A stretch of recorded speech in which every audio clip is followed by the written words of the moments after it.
Frank? Joe! Oh. Please. Need water. What are you... Please. I'll get you some water. Hang in there.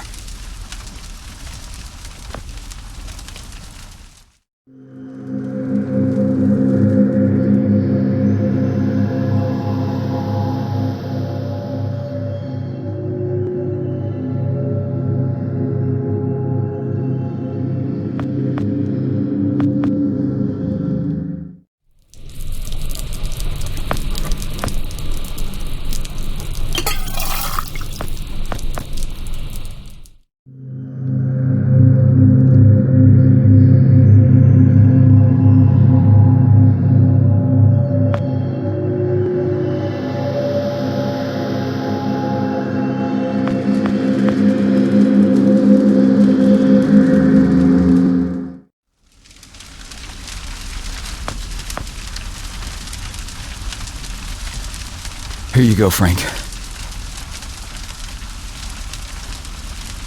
Oh, thank you.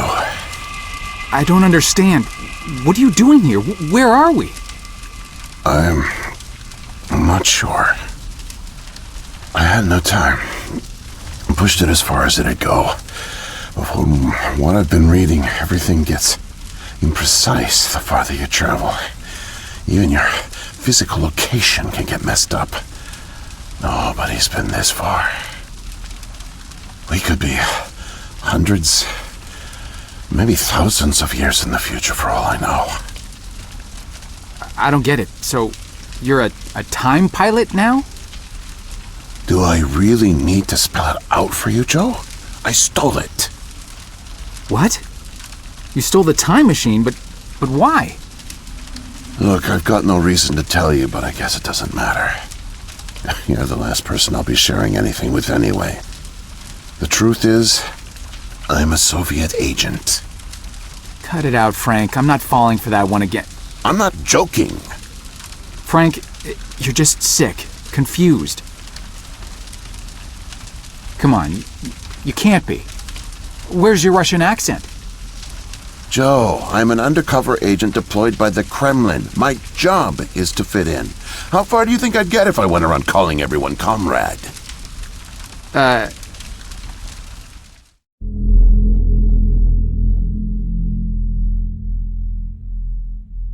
My real name is Yuri Barishev. I came to America in my early 20s.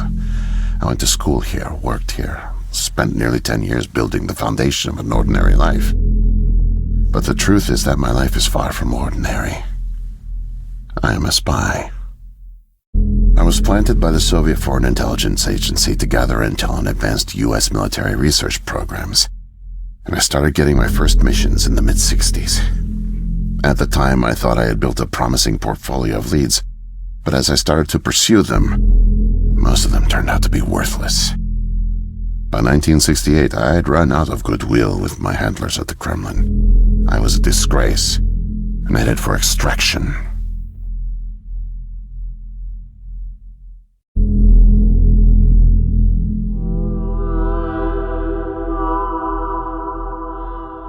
Desperate for something, anything to report, I came across a Canadian company moving large shipments of iridium, osmium, rare metals not typically used in mainstream manufacturing. The buyer turned out to be a government shell, rerouting the materials to unofficial contractors, one of which turned out to be Archon. Having convinced my superiors that I was onto something, I got a job as a janitor. But I didn't dig up much until you showed up. You were a great distraction, giving me plenty of chances to access off-limits areas. And for a while, I was able to scrounge together enough intel to keep the Kremlin happy.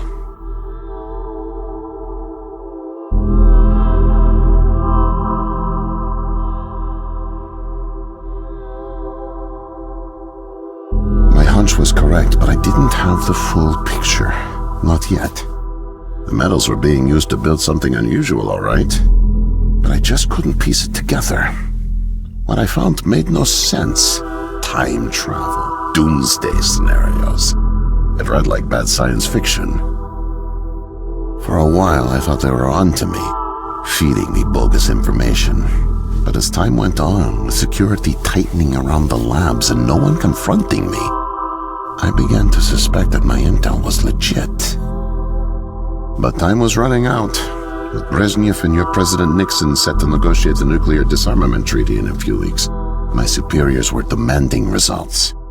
My job on the line, I got desperate and careless. And this morning I got caught.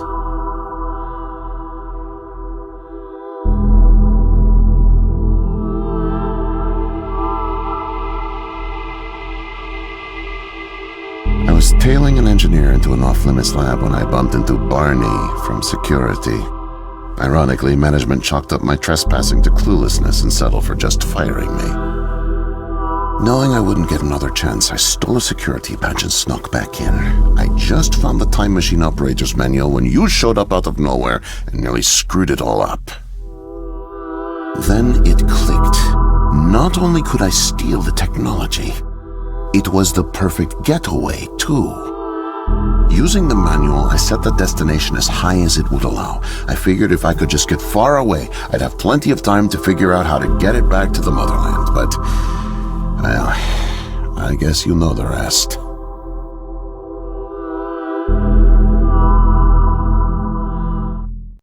Listen, Joe. I'm really sick, and I'm not making it back. But you still can. The time machine has a timer, like a toaster. It's designed to return home unless the timer's reset. I removed the main power supply fuse to keep it from taking off without me. Here, take it. I have no idea how you got here, and I guess it doesn't matter. Still, despite my mission, the double life, and the deceit, your friendship was always genuine. You're an honest guy, Joe. And I've really enjoyed your company. And now, please, leave me. The pain's coming back. Oh, it hurts to talk. Need rest.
Can't be.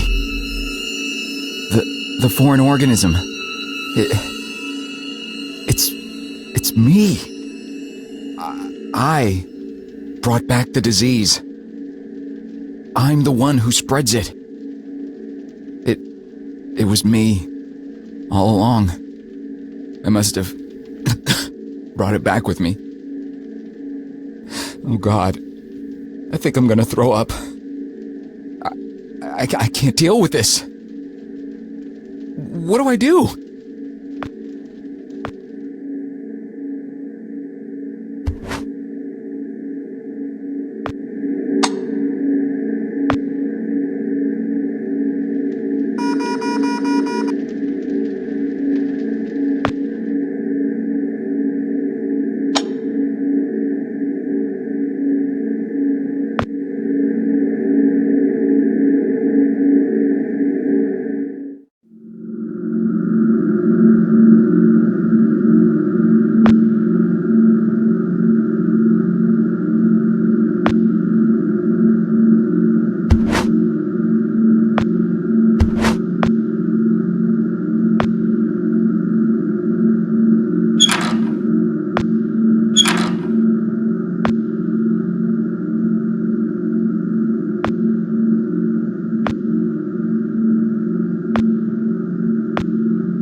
Okay.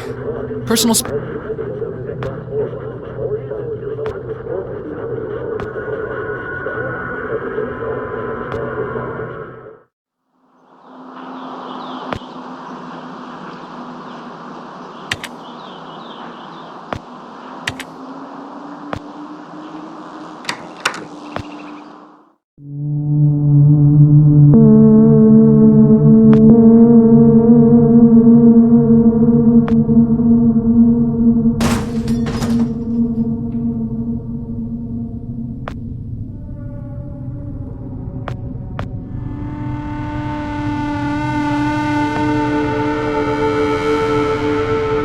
No way to escape it.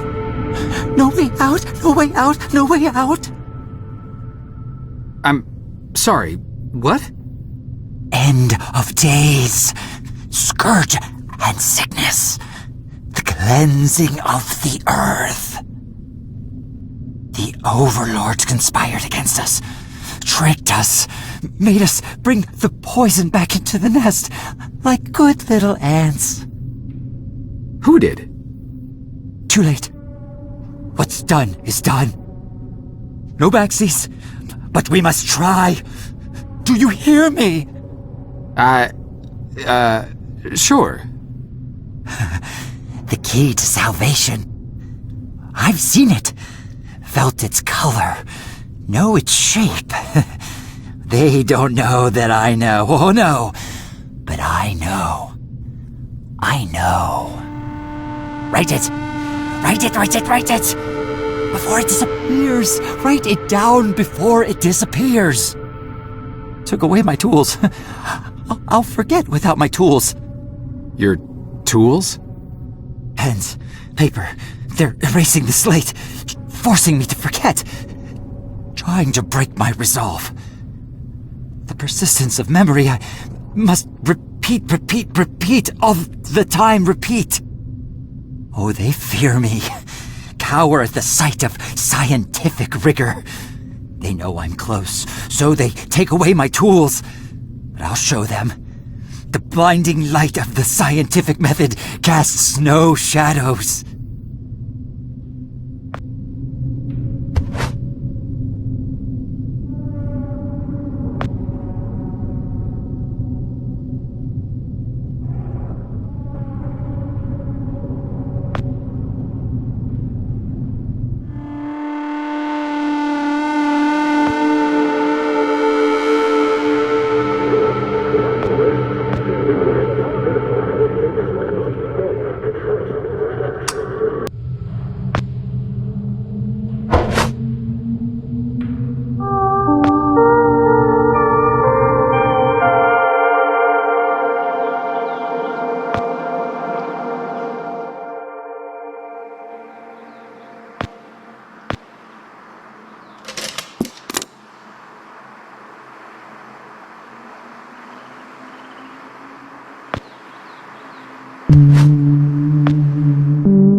Need paper to reproduce the key. Need the paper. Gotta have paper. Mightier than the sword. The pen, the pen, the pen. The key. The key. Keep it close. Keep it safe. Bring help. Don't get caught. Save the kingdom, get the girl. Save the kingdom, get the girl. Save the kingdom, get the girl.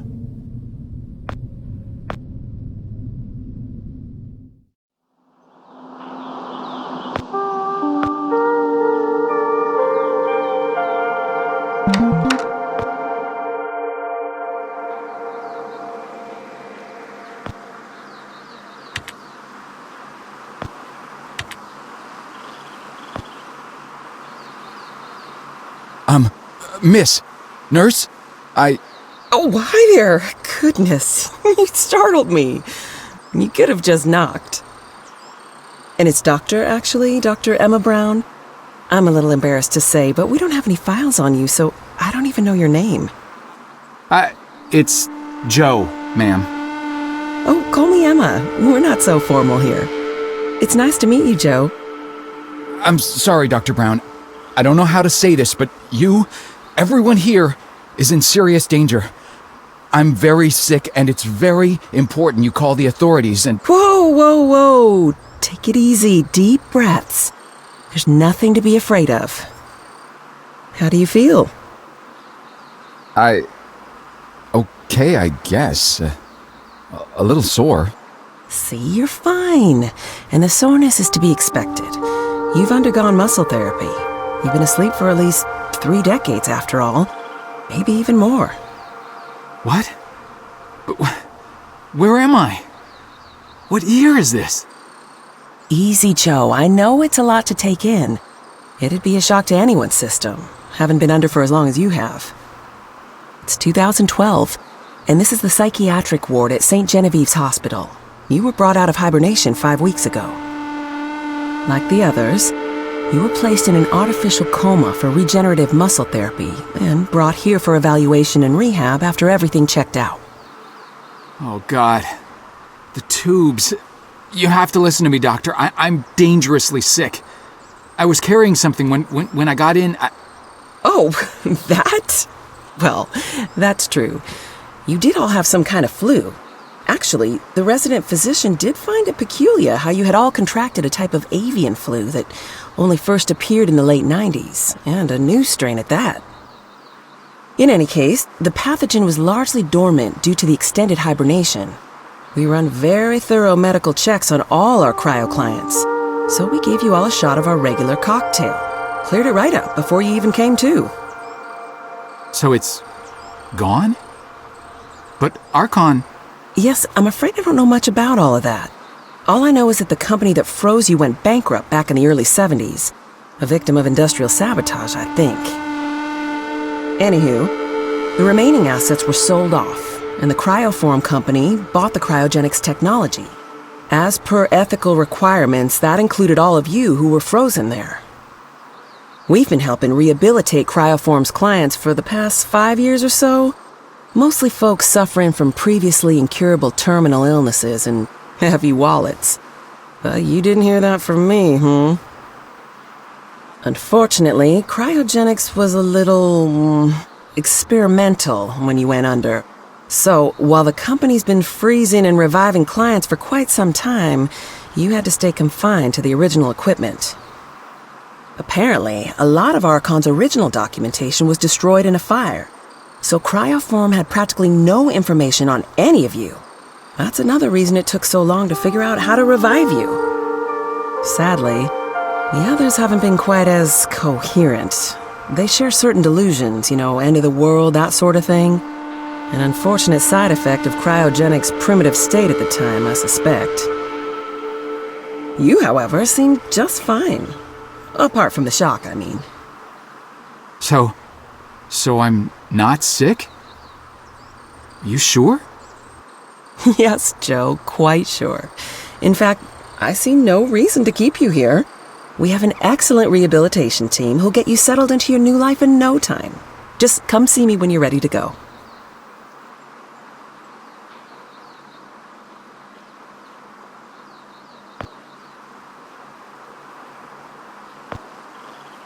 So, are we all ready to go? I guess. Oh, don't worry. The rehab team's eager to help get you settled in. I know it may feel a little overwhelming now, but trust me, you'll love it in 2012. Endless opportunities. A whole new lease on life. Speaking of, I happened to catch you on the surveillance monitors a little while ago, and you seem to show excellent problem-solving skills. You like puzzles, Joe? Perfect. I'll be sure to mention it to the career coaches. They'll find just the right thing for you.